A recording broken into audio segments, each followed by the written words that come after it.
बहुत सारे संस्कार होते हैं। 16 संस्कार तो हमने पढ़े हुए हैं, जन्म से लेके मृत्यु तक चलते रहते हैं। और उन संस्कारों के बीच में भी कुछ ऐसे संस्कार होते हैं जिनको ऐसे तो हम जीवन का अभिन्न अंग नहीं मानते हैं, लेकिन वास्तव में वो जो 16 संस्कार हैं उन संस्कारों से भी कहीं ज्यादा बढ़कर होते हैं।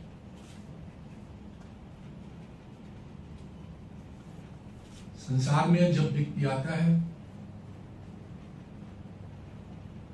तो परिस्थितियों से पहले दिन से ही लड़ाई शुरू कर देता है। हमको आपको लगता है कि जब कोई बड़ा व्यक्ति के बारे में बात की जाती है या उसके अचीवमेंट गिनाए जाते हैं तो हम सिर्फ एक ही चीज देखते हैं। हमें लगता है कि इतना ये कैसे हासिल किया, ये कैसे संभव है, लेकिन उसके पीछे जो कर्मठता होती है, उसके पीछे जो एक कड़ी मेहनत होती है, एक लगन होती है, वो सिर्फ वही व्यक्ति जानता है जो उन विभिन्न काल खंडों से गुजरा हुआ है। हम सभी मनुष्य हैं, जीवन में बहुत सारे कालखंड अच्छे आते हैं, कुछ कालखंड बुरे भी आते हैं। जो नौकरी मिलने का एक समय होता है उस समय हम शायद सबसे ज्यादा प्रसन्न होते हैं, क्योंकि लगता है कि नौकरी ही सब कुछ है और इससे अब सब कुछ अच्छा हो जाएगा। नौकरी मिलते ही हम में से बहुत सारे लोग अपने कर्तव्य पथ को भूल जाते हैं और इधर उधर रास्ता भटकने लगते हैं। जो लोग अपने कर्तव्य पथ पे चलते रहते हैं उनको रोकने वाला कोई नहीं है। सीढ़ियां सबके रास्ते में आती हैं, बाधाएं सबके रास्ते में आती हैं, लेकिन जो बाधाओं को सामान्य मानकर अपने लगातार सतत परिश्रम करते हुए एक ध्येय, ये मेरा कर्तव्य है और मुझे इस पे आगे बढ़ना है, उनको आज तक कोई रोक नहीं पाया। आपने बहुत सारे उदाहरण देखे होंगे। बेटा बता रहा था कि हमको कभी एहसास नहीं हुआ कि मैं इनका बेटा हूं। घर में तो एहसास नहीं होता है किसी भी बच्चे को, लेकिन बाहर वालों को अच्छे से एहसास होता है कौन क्या है। और उस एहसास को प्राप्त करने के लिए कितना यज्ञ करना पड़ता है। यज्ञ मीन्स कर्म फल, वो शायद वो स्वयं ही जानता है। जहां तक बात लोगों ने कहा सक्सेना साहब का दृष्टिकोण अच्छा है, विजन अच्छा है, मैं आप लोगों को बताना चाहूंगा, आपका जितना ज्यादा एक्सपोजर होगा, जितनी ज्यादा जगह आप नौकरी करेंगे, जितने ज्यादा लोगों के साथ नौकरी करेंगे, उतना ही आपका एक्सपोजर होता जाएगा, उतनी ही आपकी अंडरस्टैंडिंग बढ़ती जाएगी। दुनिया में भांति भांति के लोग, मैं तो कहूंगा कि ये सक्सेना साहब का सौभाग्य था कि वो विभिन्न संस्थाओं में काम करते रहे, विभिन्न व्यक्तियों के साथ काम करते रहे, और यही नहीं, एक सामाजिक व्यक्ति के साथ भी काम करते रहे, श्री प्रभात झा साहब, और वो भी ऐसे सामाजिक व्यक्ति जिनका नाम पूरे प्रदेश में ही नहीं बल्कि देश में भी लोग जानते रहे। ऐसे व्यक्ति के साथ काम करना कोई साधारण बात नहीं होती। हमको आपको लगता है अरे बहुत इजी है, उसमें क्या है, जो हो रहा है जो बता दो सब करवा देंगे सक्सेना साहब, जो भी आएगा एक कुर्सी देगा सब हो जाएगा। लेकिन साधारणतः ऐसा होता नहीं होता है। तो हमें क्या करना है, कैसे होना है, क्या हमें जतन करने हैं, कौन सी बुद्धि लगानी है, उस बहुत सारा कॉम्प्लेक्स कैलकुलेशन एक दिमाग की बैक साइड में चलता रहता है और बाहर से सब कुछ अच्छा दिखता है। जैसे कि अभी आप लोगों ने बताया उपराष्ट्रपति महोदय का प्रोग्राम था जिसमें बड़ी बड़ी हस्तियां सभी आई। उस समय लाइजनिंग का काम मैंने बीपी हाउस से सक्सेना साहब को दे दिया। उन्होंने कहा जीवन में ये सबसे कठिन काम था, पूरी रात सो नहीं पाया, पूरा दिन ऐसे ही चला गया, 2-2 मिनट में चीजें बदल गई, 2-2 मिनट में। तो आपका डिसीजन लेने की क्षमता तभी स्ट्रांग होगी यदि आप परिस्थितियों से गुजरे हुए। यदि आप सिर्फ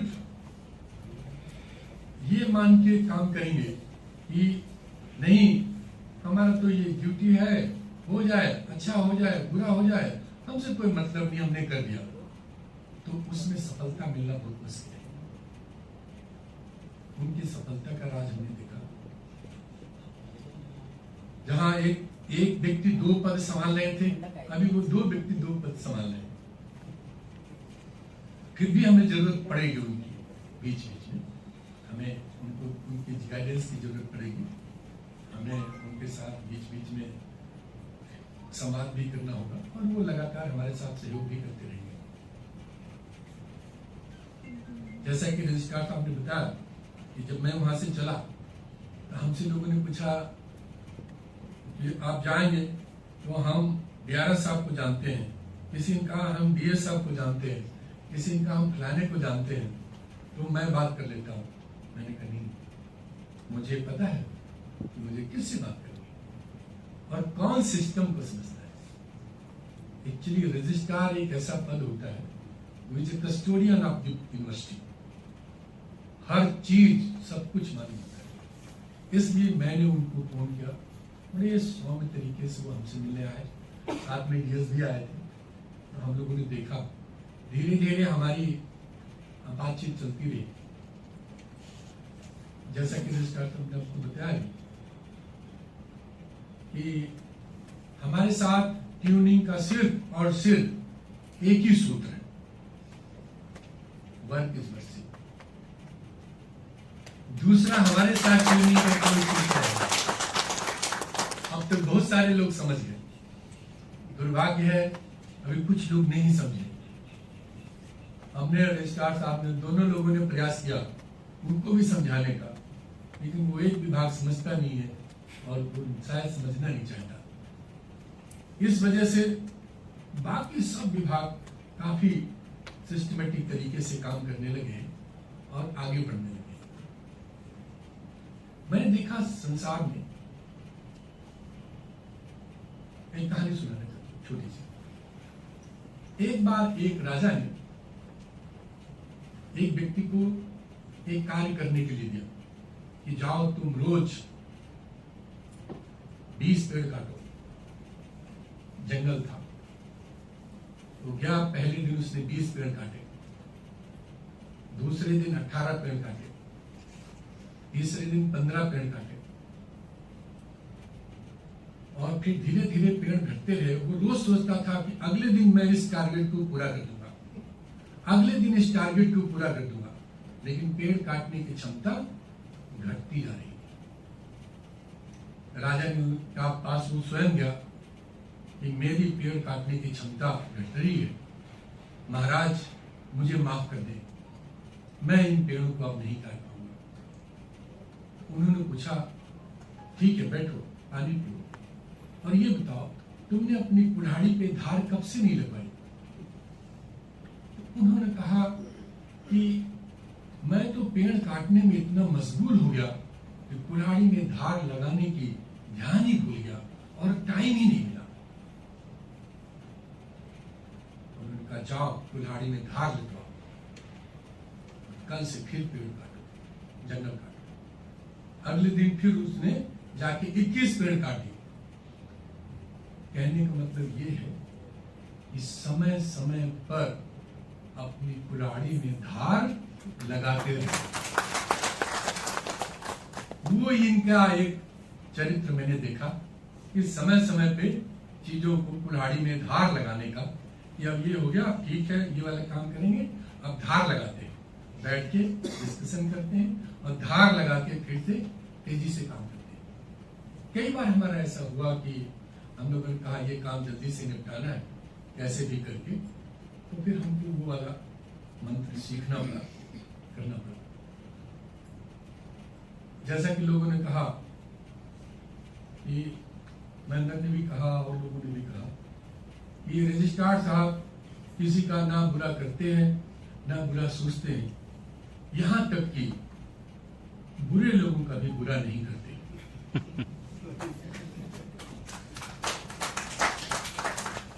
कभी कभी उसमें समस्या आती है, क्योंकि जब आप सामाजिक सिस्टम में हैं, नेता के साथ हैं, तो उस समय ये बात चल जाती है, लेकिन आप संस्था में हैं तो वहां ये बात नहीं चलती, क्योंकि सिस्टम धीरे धीरे दूसरे रास्ते पे चलने लगता है।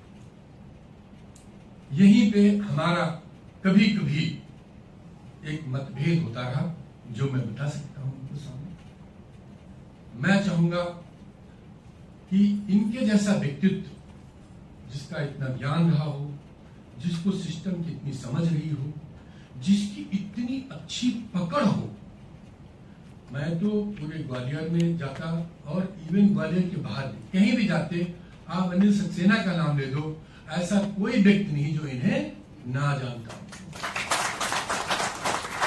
तो ये जानने की पर्सनालिटी सिर्फ नाम से तो नहीं आई होगी, ये तो सिर्फ काम से ही आती। तो ऐसा काम करने वाला व्यक्ति जो लगातार लगा रहा हो, निश्चित रूप से बहुत बहुत सराहनीय है और भूरी भूरी प्रशंसा की योग्य है।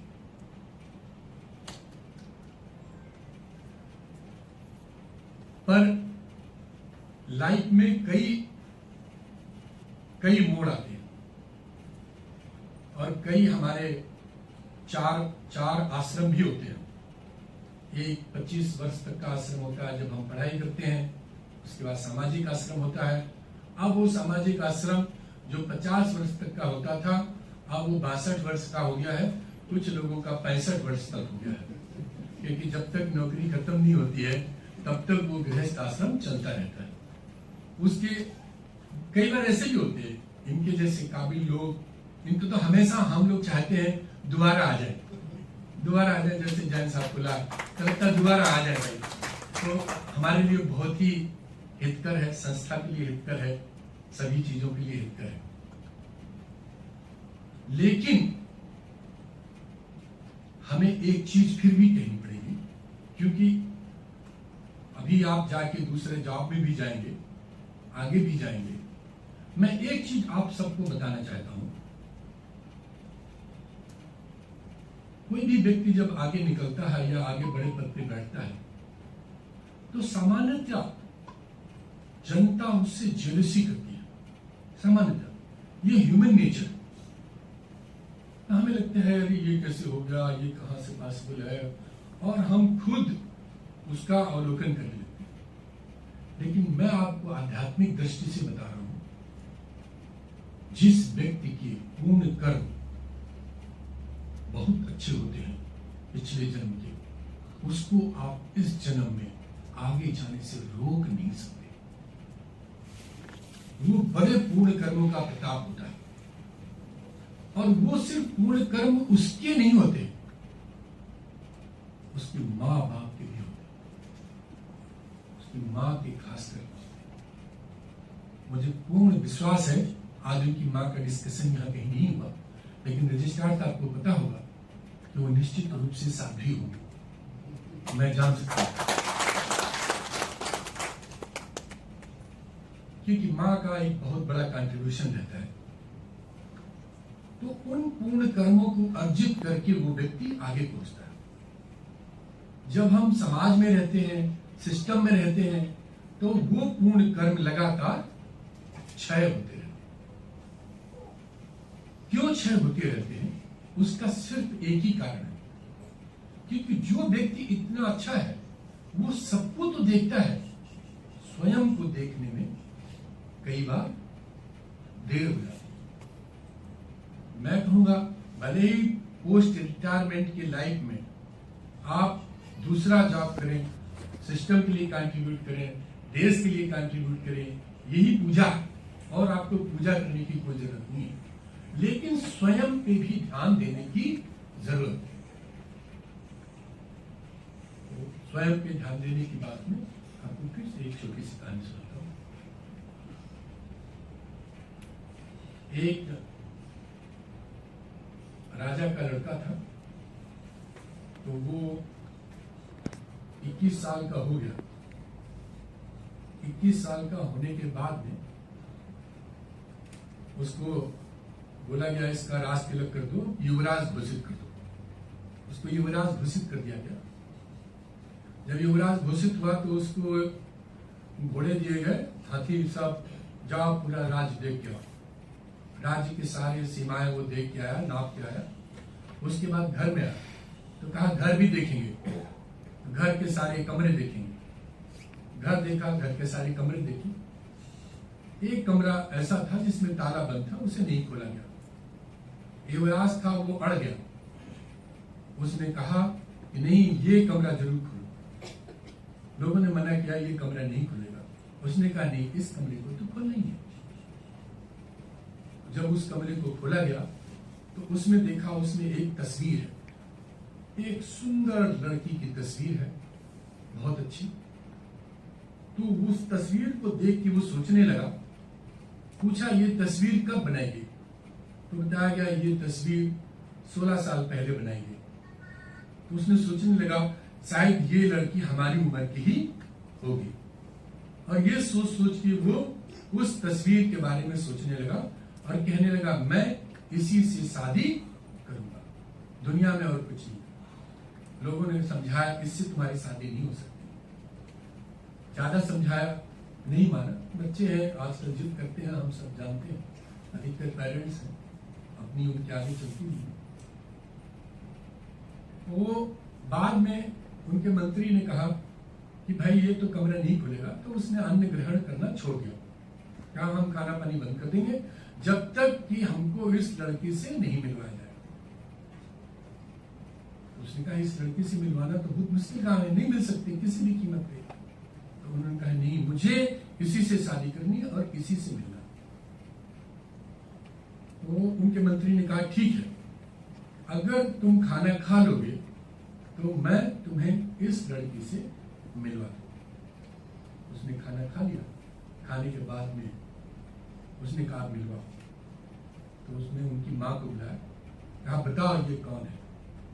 उनकी माँ ने कहा 16 साल पहले हमारे यहाँ एक प्रोग्राम होना था, और उस प्रोग्राम में एक नालंदा से एक राजकुमारी आने वाली थी, तो वो राजकुमारी नहीं आ पाई। उसके ना आने पर मैंने तुमको राजकुमारी के कपड़े पहनाए और राजकुमारी का श्रृंगार किया और तुम्हें राजकुमारी बना के उस पे स्टेज पे उतार दिया। ये तुम्हारी फोटो है, तब तुम 80। ये तुम हो, अपने आप को पहचानो।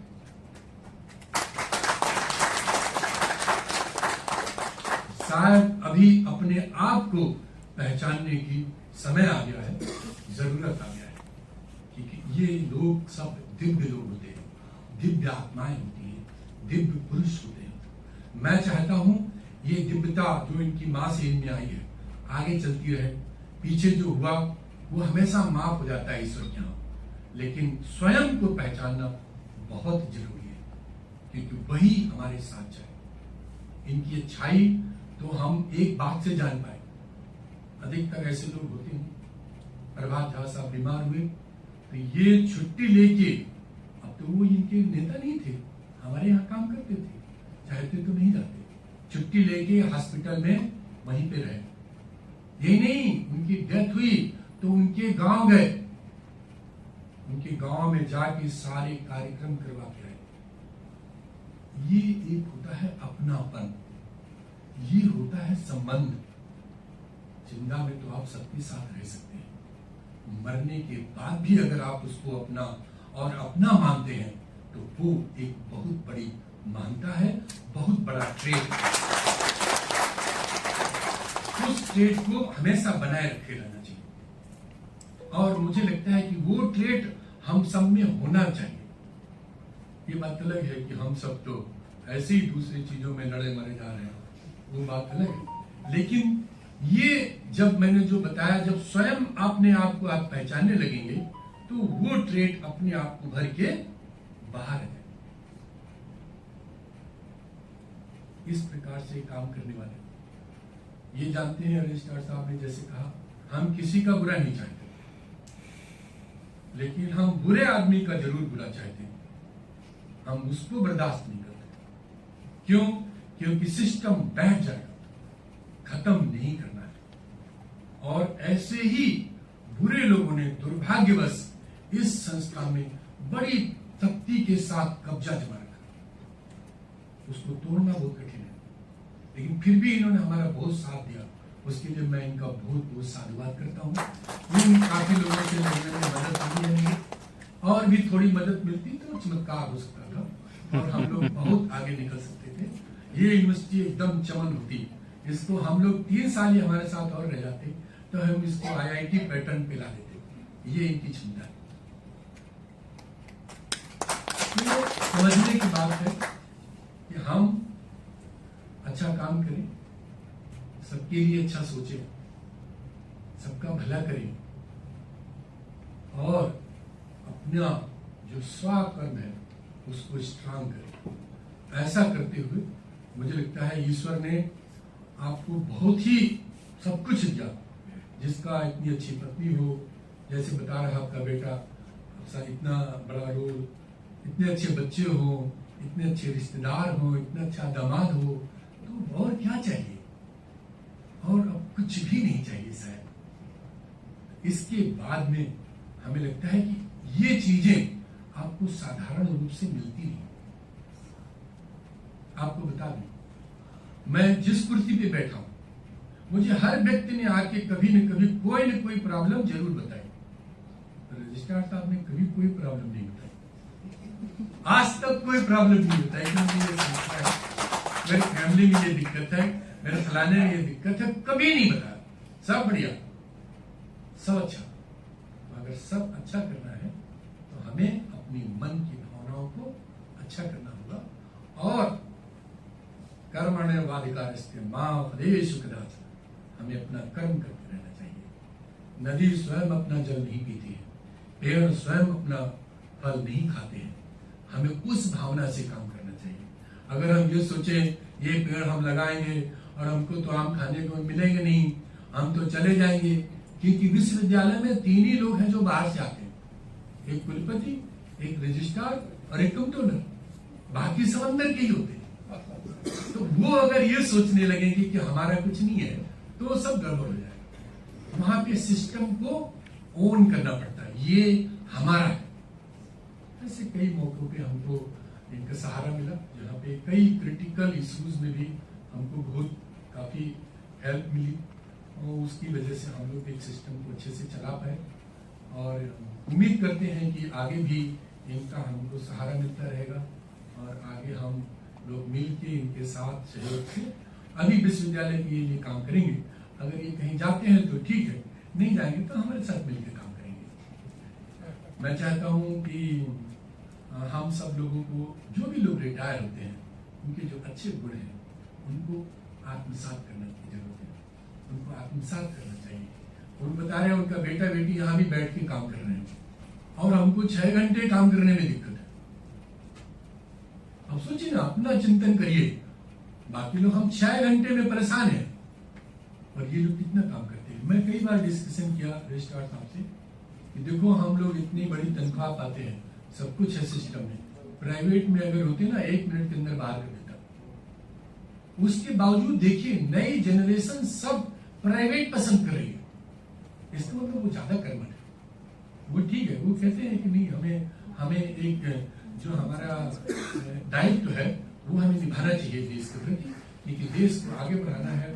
देश का जैसे जैसे जब इंडिविजुअल का विकास होगा, हर व्यक्ति अपना काम करने लगेगा, तो देश को कोई भी आगे बढ़ने से रोक नहीं सकता। मैं तो हमसे हमेशा कहता हूं आप अपने लिए काम करें, आप दूसरे के लिए ना करें। जो काम कर रहे हैं उसे अपना मान के करें तो अपने लिए हो जाएगा, दूसरा का मान करेंगे तो दूसरे के लिए हो जाएगा।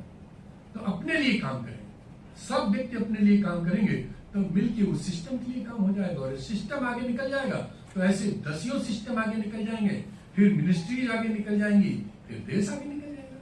तो इस देश को निकालने के लिए जो कहते हैं हमारे ऑनरेबल प्राइम मिनिस्टर कि हर व्यक्ति का 140 करोड़ भारतीयों का योगदान है, तो हम भी अपना योगदान अच्छे से कर सकते हैं। हमें खुशी है कि आप सब लोग, आपके रिश्तेदार, आपके बच्चे देश के आगे बढ़ाने में योगदान कर रहे हैं, ये एक बड़ी बात है। आप लोग ऐसे ही करते रहो। बहुत सारा आशीर्वाद, साधुवाद और बहुत सारी शुभकामनाएं। रिटायरमेंट के बाद में आपका परिवार खुशी रहे और पूरा सुख समृद्धि तो आपके पास ऑलरेडी है, और थोड़ा आत्मिक चिंतन बढ़े तो और अच्छा रहेगा। उससे आपका जो जितना आपने पीछे का जो आपके पूर्ण कर्म रहे हैं उसको दोबारा जोड़ने की जरूरत है, जिससे कि हम आगे के जो हमारे जन्म रहे उनमें भी हम एक बढ़िया तरीके से जाकर के एक नई दिशा में जाके फिर से देश के लिए योगदान दें। आप सभी को बहुत बहुत बधाई, धन्यवाद। आपके परिवार को, आपको सबको मंगल कामनाएं। धन्यवाद। जय हिंद, जय भारत।